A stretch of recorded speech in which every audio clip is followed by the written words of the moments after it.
Welcome to Workday Chats. I'm Carin Taylor, Chief Diversity Officer, and your host for this very special LinkedIn Live celebrating Women's History Month and International Women's Day.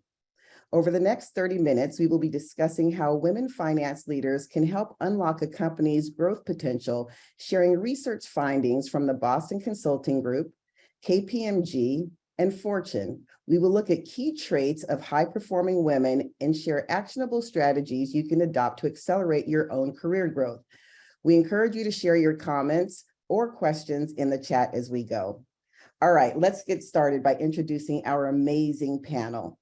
We are fortunate to have with us today Juliet Grabowski, Managing Partner of the CFO Excellence Program at the Boston Consulting Group, Laura Newinski, Deputy Chair and Chief Operating Officer at KPMG, and Sheryl Estrada, Editor of Fortune's very popular CFO Daily column. Welcome, ladies. Hello. Great, Juliet, let's go ahead and let's get started.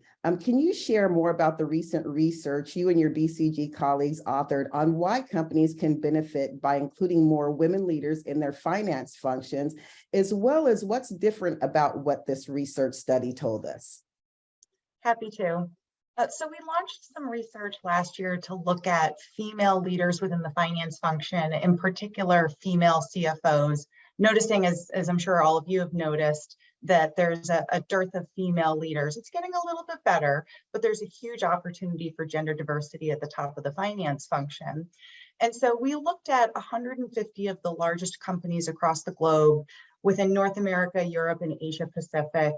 Most of them were public companies, so 120 public companies and 30 private companies, and tried to understand not only what did it look like within the top of their finance function in terms of gender diversity, but what was the impact of that? So what were some of the barriers that women were facing, but also what were some of the impacts financially of having female leaders at the top?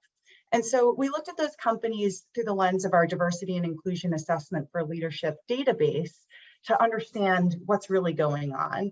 And what makes this research really unique is that we not only looked to understand some of the specific barriers and challenges, and therefore what are some of the opportunities and things that folks can do, but also importantly to look at the impact, right? So not just it feels good to have more gender diversity at the top of the finance function, but it's good for the business. And why is it good for the business? And so we were able to quantify some of these impacts with regards to stock performance, innovation, resilience. And I think it becomes very clear through the research that there's a business imperative here, particularly as we move into a more dynamic and versatile and volatile business environment and world.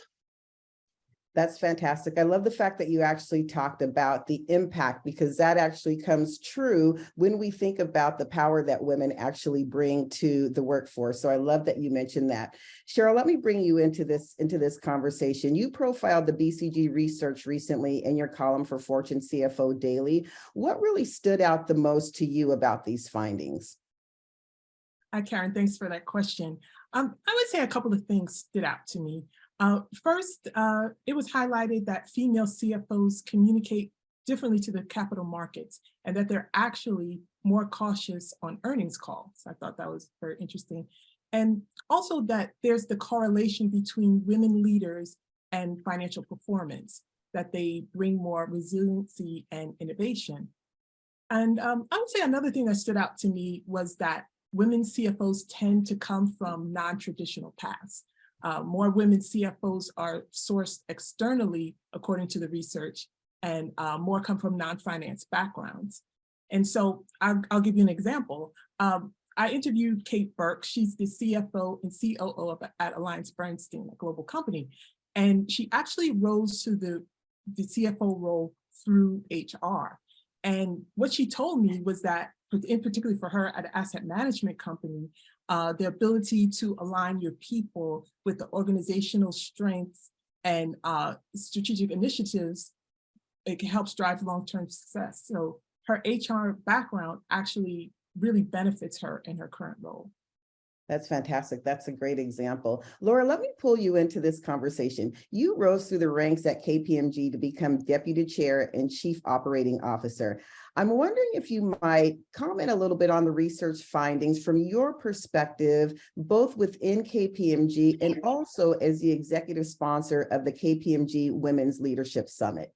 Yeah, thank you so much, and so happy to be here. And I'll just pick up for a second on where Sheryl left off. I think the really important notion that women are coming into finance from other parts of organizations, other senior leadership roles, is so critical to both the diversity of thought, capability, background that we're bringing to these roles, but the impact that you talked about, Sheryl, I think is showing up as a direct result of this very diversity that we're bringing to the roles. And so that's critical.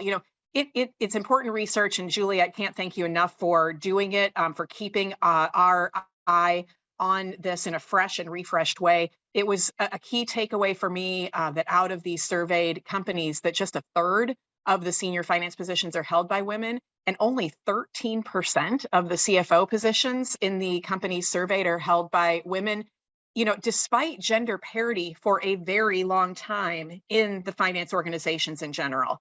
And so we've been concerned as I think, interested leaders in business, but we should be hearing an alarm bell in all of that. And so that's really critical.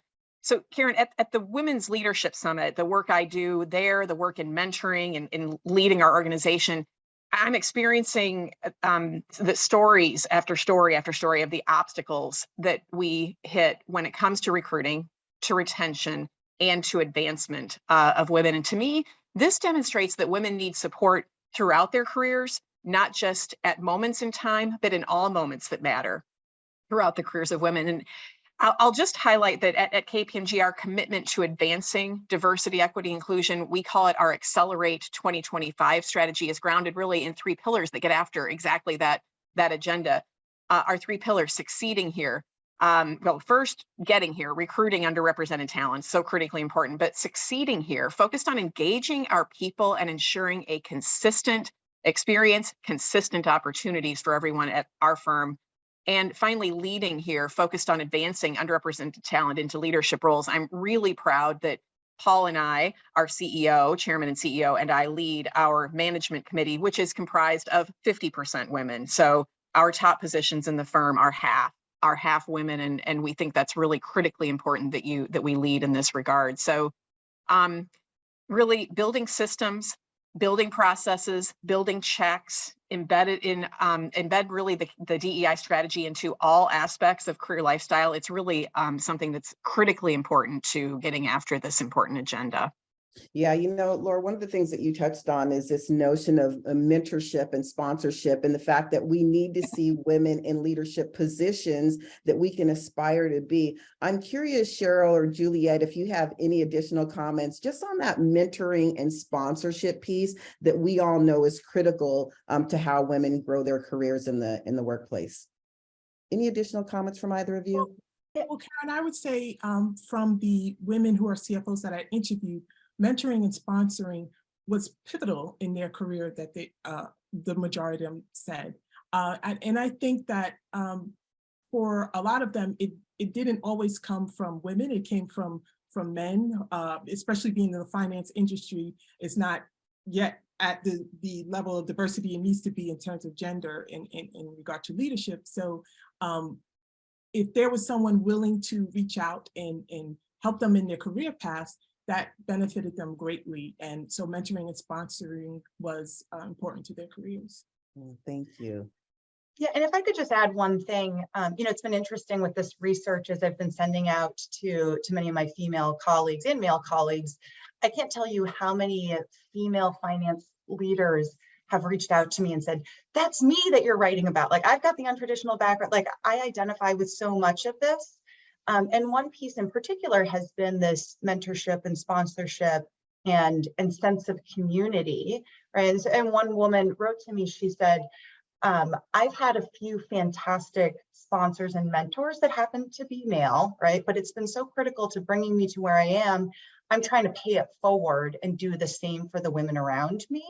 And so I highlight that because I think as women, it's incumbent on us to do that, but it's also incumbent on us to encourage and enable our male colleagues to do the same, right? Because that's so critical, especially given that we still are in a world where most of the folks at the top are males. And so I think recognizing that and recognizing the important role that male leaders can play in that sponsorship and mentorship and bringing up women, it's not just on us. We don't want to be talking in an echo chamber, right? It takes a village, and it's so critically important. Yeah, thanks for those comments. Great comments. Sheryl, let me come back to you for a second. As a finance reporter, you've written extensively on the topic of diversity. What's your take on why there's a strong correlation between women finance leaders and better financial performance? That's a great question, Carin. And I think a week-long series that I recently did can provide some answers. So I spoke with both current and retired executives on traits and strategies needed to step into the role. And when I interviewed female finance chiefs for the column, many of whom were very intentional in developing their career paths and rounding out their skill sets. And that correlates with kind of the research that we're talking about today. And I would say one trait that really stood out is where women excel is in the ability to influence through networking, listening, and cross-functional collaboration, which has really become so important in these times of economic uncertainty. And I would say a top skill is getting your peers to maybe accept the hard decisions necessary today to position your company for growth in the future. And regarding being intentional, I'll give you an example. I interviewed Karen Parkhill. She's currently the EVP and CFO at Medtronic, which is a global company. And she told me that one of the most important things that she did after landing her first CFO role was spent a lot of time listening and asking questions. She actually told me, she said, it's so important to never leap to conclusions in the first couple of months on the job, and that you need to stop yourself and really listen and understand. And a lot of female CFOs kind of echoed that the networking and listening and learning skills are very important. Mm-hmm. That's great. Laura or Juliet, does that resonate with either of you? I see both of you kind of shaking your head feverishly. I'll just say, Sheryl, what you just said, I think the skill of listening, the awareness of how important it is something I've seen demonstrated in women leaders, uniquely, I'll call it, but demonstrating how they're listening, how women leaders are listening, is another thing that I think we carry as a great attribute into these important leadership roles. Playing back, empathy. This is, and we're going to talk about it a little bit, I think, but this whole notion of building resilience in oneself, but building resilience in organizations is about this cycle of listening, but also playing back that we're hearing what we're, the important messages from stakeholders. And so I think we've got both of those dynamics going on that are creating space for the skills that women are bringing to the table to be especially impactful. Yeah, great. If I could build on that, and I think of what's really important for businesses these days, right? Your point about resiliency, right? And one of the, I think, fundamental drivers of resiliency is the ability to collaborate across the business. And that requires a sense of humility, to your point, like being able to listen and understand and ensure that others feel heard so that they pull you in. And I think right now, I know we've all talked about the economic uncertainty, and that's not going away. Like, we live in a world where business cycles are going to be shortening. The changes that are happening in the business environment ripple through the economy faster than ever before. Change is happening more quickly. It's accelerating. And the only way to thrive in an environment like that is to be highly connected within your organization in order to respond quickly, because any particular part of the business in a silo can't solve these nutty problems that we're facing as a world today on their own. You have to work together across the business. And I think, one, to your point, Laura, the unique skills and capabilities that women disproportionately have, right? Like men have them as well, right? But disproportionately that women have. And B, when you look at this research, that women at the top of the finance function disproportionately also have diverse backgrounds, those two things together, I think, give real power to finance leaders at the top who are female. That's fantastic. Thank you. You know, Laura, in your role, you've been responsible for delivering on KPMG's U.S. financial performance. So you've been in the hot seat yourself just a little bit. What characteristics of strong leaders do you think help enhance financial performance? Yeah, so while I have not been the CFO has reported directly to me, and having strategy and P&L responsibilities for all three of our businesses, audit, tax, and advisory.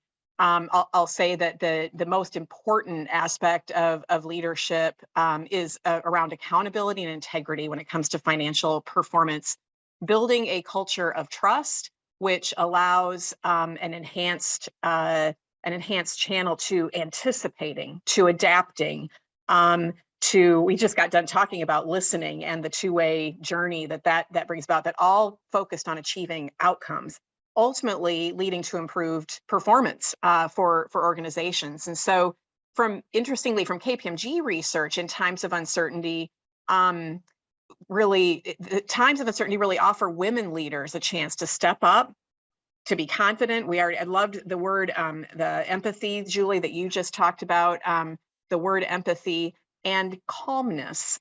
And so the ability to navigate unknowns, to influence change, to drive lasting resiliency through an organization, the special skills that finance leaders need to have, who are called on to really facilitate and engineer growth, but also to drive and contribute to corporate purpose, to innovation, to ESG initiatives. And so finance leaders, really need to be the whole package. Women who focus in other areas other than finance, we talked about earlier, bringing that diversity of background, really bring fresh perspectives, inspire creativity in this role. Really, I truly believe that gender diversity is a factor that just will cause organizations to be in the best position to be able to influence growth, strengthen resiliency, and eventually achieve amazing outcomes for organizations. Yeah, this is great. I just want to, before I just wrap on this particular topic, you all have talked about, calmness, empathy, resilience, all fantastic skills that women bring to the workplace to help drive innovation. Anything else, particularly Juliet, anything more that you would add to this topic before we move on? I know you had a lot of great comments earlier, but anything else to wrap up this section? Yeah, the one thing that I'd add is maybe just doubling down on the point about the impact of these capabilities. And we've talked about resilience, and I want to make sure that we don't lose the point about innovation either, because that's especially important in today's world. And we highlight some research in our report specifically around innovation. And what's interesting that we found is that organizations with a female CFO tend to drive a higher percentage of their revenue from innovation initiatives, right? So new products and services, the things that are innovative and new to their company and new to the marketplace, which I thought was fascinating and important. And as I reflect on some of the conversations that I've had with female finance leaders, maybe if I just share an anecdote, there's a woman who leads finance at a large financial institution, and we had a conversation with her recently about the footprint of her organization, right? Or where are their various people? And we were talking in particular about some low-cost locations. And in the past, with many other finance leaders and CFOs, the conversation has been around, okay, well, how do we leverage these different sites to drive down costs? And for her, and this female leader, who, by the way, had come from the business, non-traditional background, she came from the business, her question was, how do we use these different sites to drive innovation? Right? There are different capabilities in different sites. Can we think about these sites differently to drive our top line? And so for me, that was just a perfect example of someone like a CFO thinking more creatively around the business and not just the linear, okay, let's look at the numbers, but thinking more strategically about the broader business and innovation. And so I just want to highlight that because I think that it's so important. Like when we think about all the capabilities that we're talking about, they don't just feel good. With the right folks, they drive performance, which is what we really care about, and what CFOs really do care about. Yeah, that's fantastic. Fantastic. So this next question, I want to start with you, Laura, but I do want to get some perspective from the other panelists as well. So Laura, you're a member of KPMG's board and work closely with former KPMG US Chairman and CEO Lynn Dowdy, who also sits on Workday's board. You've both no doubt dealt with your fair share of challenges at the board level. I'd love to get your perspective and your take on this idea that women respond better to external threats and adversity. And if you have maybe just a couple of examples that you can share kind of just from working in the trenches, that would be fantastic. And then if our other panelists, Juliet, and Sheryl want to comment on this, that would be fantastic as well. Super. Thanks, Carin. And so, yeah, I served on Lynn's management team until she retired from KPMG almost 3 years ago now, and I was really honored to succeed her onto the KPMG board. Along with Paul Knopp, our current chairman and CEO, we stepped into our roles in the very early and very, very dark days of the pandemic. The world changed overnight. And so that notion of responding to crisis and responding to sudden crisis was really upon us. And we followed Lynn's early lead around leaning into our values of just could not stress more how important it was that we were leading with care and empathy, with well-being at the center of every conversation we were having in the early days. We established a sense of calm through regular communications, being very transparent, focused on constantly deepening trust, especially with our people, but frankly, with all of our stakeholders. To do that, just to dive into a couple of, so how do you go about doing that? Going to a constant we talked a lot about communication and listening, but pulse surveys, continuous listening, gauging sentiment, sharing back sentiment, and making micro adjustments to what we're hearing. We expanded benefits. We introduced well-being resources. We changed leave policies. We sent care packages. So a lot of very tangible, aimed at people and aimed at in a time where you could not predict the future, communicating in a way that allowed people to yet feel some amount of confidence and trust and a sense of stability in their work environment. So honestly, I was really impressed by compassion, courage, and dedication of leaders that I saw throughout the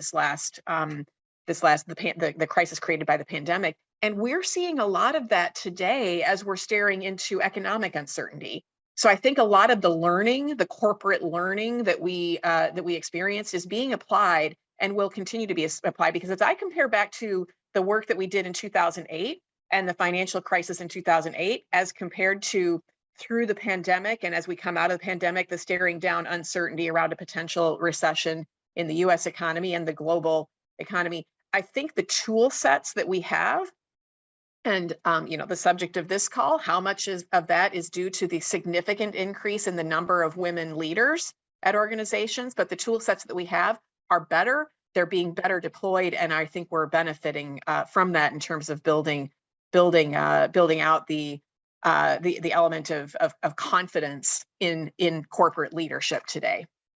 That's great. Sheryl, anything that you would add from the research on this particular topic? I think what really stands out to me, as Juliet mentioned, is the innovation part. And I think the pandemic brought out more of a need of innovation at levels that we haven't seen before, because you really didn't know what the future held. So you had to kind of be creative in preparing the company for what's to come, and that required innovation. And a lot of what Laura said in the skill sets that were sharpened during the pandemic, that centers around also the evolving role of the CFO. So the CFO role has been evolving for quite some time, but the pandemic really kind of accelerated that process. And a lot of what we've seen coming out of the pandemic, the importance of empathy, communication, transparency, are skill sets that the CFO of the future will need, and also the CFO of the present. But going forward, those are very strong skill sets. And so I think that the research pointing to women having these abilities in a leadership capacity shows that women have tremendous value as leaders in the organization. Excellent. Can I pull down on that point about the evolving role? Because I think it's so critical here. It's true for all finance leaders, right? We're moving away from a world where the role of the CFO was more or less to report the news, right? Like a glorified accountant. And I'm exaggerating, but there's some truth to it. To a strategic thought partner and someone who drives action. And that requires a very different way of engaging, way of collaborating, way of managing. And so I think this sort of old school command and control type way of managing is evolving into this sort of newer school sensing and shaping. I'm stealing that language from a finance leader who she's fabulous, but she thinks of it as sensing and shaping. And I think this builds on your point too, Laura, around the listening. That's the sensing, and being open to what you're hearing from your colleagues, what you're hearing from the marketplace, and then using that to shape and influence those around you. To your point, Sheryl, that becomes so critical to driving value in a world that is moving to be much more cross-functional and collaborative. So I think that this underpinning of the role of the CFO is fundamentally changing, and women are in such a great position to accelerate that and drive it forward. It's very exciting to see. That's great. Juliet, let me stick with you for a second. And let's pivot a little bit to strategies that women leaders can use to accelerate their own careers. In the research, you provided 5 concrete actions companies can take to improve gender diversity in finance. Can you just talk about those 5 areas really quickly? Yeah, of course. So the first is around visibility. I think just taking a moment to celebrate the amazing women within finance or in other parts of the business, even within a particular company, becomes so important, because I think there's so many women who look up above themselves and ask themselves, is there someone like me? Could I see someone like myself there? And so just even celebrating, it may be through simple things like in a town hall, celebrating something that a female leader did or the impact that they drove.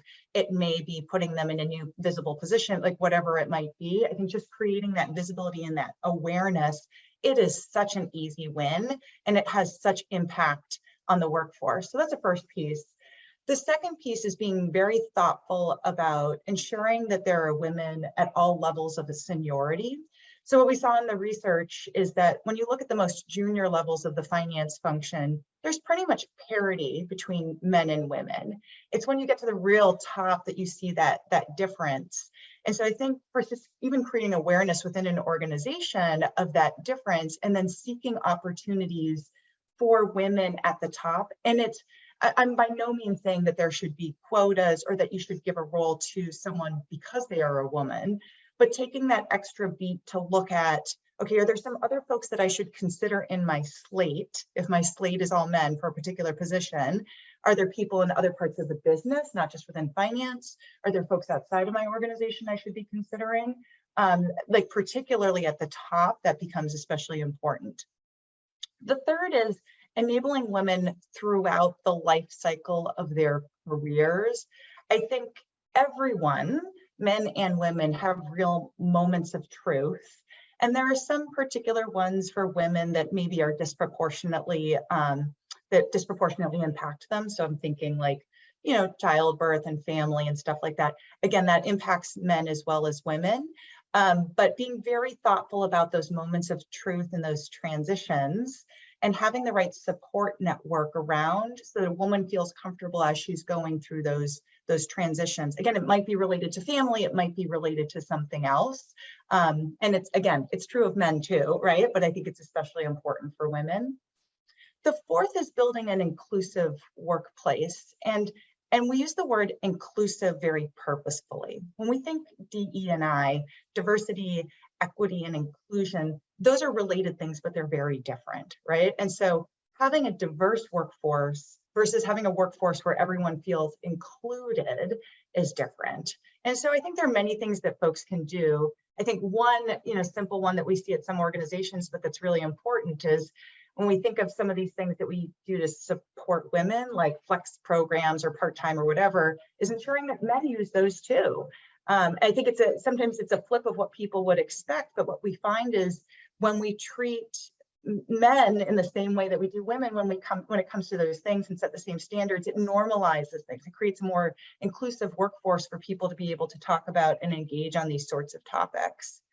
And then the last piece is, because we're finance people and we like numbers, continuously monitor progress and recalibrate, call it targets, call it your aspirations, whatever, but look at the numbers, right? And hold up a mirror. We do this in our own organization as well, as we're constantly looking at these numbers, not to create some sort of false sense of targets or to give people leadership roles that they shouldn't be having, but to keep us honest on how we're doing. And when we're not feeling good about the numbers, to ask ourselves why and what we should be doing. So I think that monitoring progress and being true to the numbers is so critically important. Yeah, that's great. Carin, if I could just jump in. Juliet said something, so much really wonderful content there, but something I just wanted to draw two underlines under, which is a culture of inclusivity is so empowering to achieving the outcomes that we're talking about today, which is more women in senior finance roles. But when, as you just said, Juliet, when organizations really invest in a culture of inclusivity, the ability to create that momentum for everyone disproportionately will pull women leaders forward, will pull other underrepresented talent into their greatest outcomes, their highest, and best selves. And do so in a way that isn't a spiky standout, only them, but that the whole organization welcomes, encourages, expects, is trained, has the tool sets to recognize the value of diversity when you've built an inclusive culture. So I just wanted, you said it so well, but I wanted to just put two underlines under that.